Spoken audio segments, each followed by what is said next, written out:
You know, every time I look at Donald Trump's social media feed, I often can't tell if I'm watching a meme, an AI generated piece of content. I mean, like a lot of people can imitate his voice now. I'm not even sure he's the one speaking anymore. But look at this video, right? Welcome to the first meeting of the White House FIFA Task Force. In my first term, I negotiated the return of the World Cup to America, and now in my second term, I'll have the honor of hosting the World Cup for the first time of any president in more than 30 years. Starting this June, the United States will host the 2025 Club World Cup, and next summer we'll host the official 2026 World Cup tournament. America will welcome. Look at this one. Commissioner Roger Goodell, Washington Commanders owner Josh Harris, and Washington, D.C. Mayor Muriel Bowser. Okay, looks like it's true. I mean, aerospace industry President of the United States, the world in innovation. President of the most powerful country in the world. I don't know, man. The guy posts a lot of memes. But talking about memes, right? His meme coin is getting him into a little bit of soup, or at least the organization that is affiliated to him. And of course, this was much expected. The opposition has launched probes. Do you guys remember the quid pro quo probes back in the day when the whole sort of Russia quid pro quo stuff, right? This is the new Russia, right? It's crypto. And we're going to see a lot of these now, starting with this Permanent Subcommittee on Investigation has opened inquiry into Trump crypto corruption. Like, they've started calling it corruption, like guilty before even being through a trial of any kind, right? Following White House promotion of private dinner for Trump's crypto holders, Blumenthal demands answers from Trump family crypto firm and the president's cryptocurrency backer.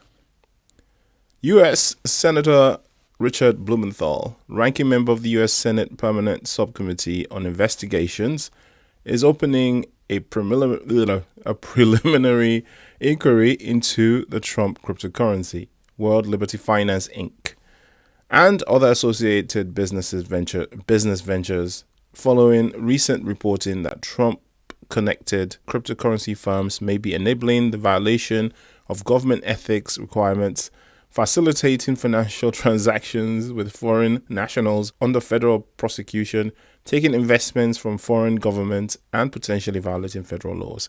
Now, of course, these are very serious charges, and if any of these were to be found to be true, I hope that obviously the correct thing is done.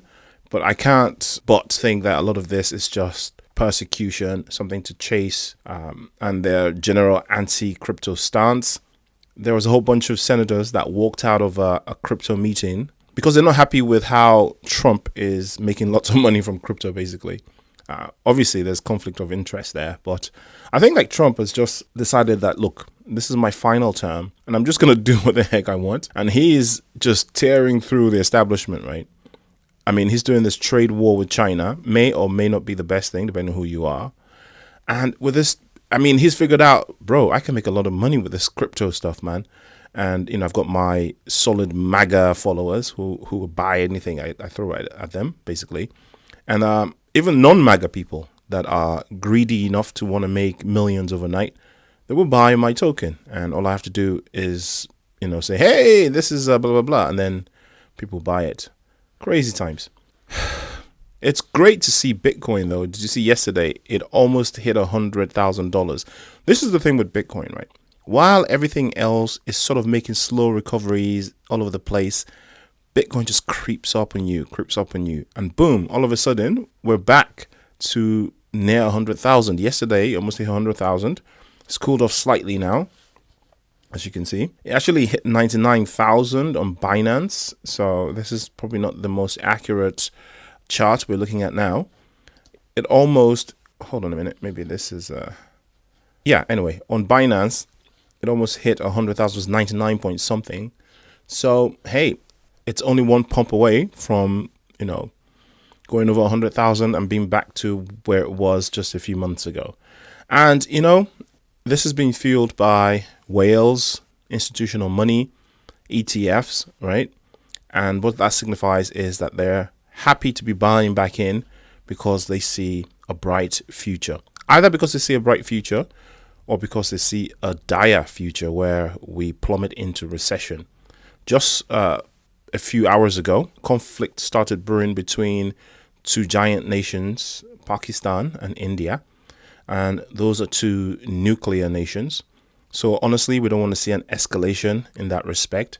Two of whom I've been talking about Bitcoin lately as well. One of which is a member of BRICS and an ally with Russia, and it could get really, really bad. So I hope that doesn't escalate further. I hope they just nip that in the bud, because I don't think we can afford an additional global conflict, not global conflict, but an additional sort of big nation nuke-fueled conflict or potential fears of nukes being used, right, between two nuclear nations, right? So I don't think we can afford that. So I hope that de-escalates very, very quickly. But in the meantime, shout out to Bitcoin, topping the trending box there on CoinMarketCap. Things are looking good. I'll see you in the next one.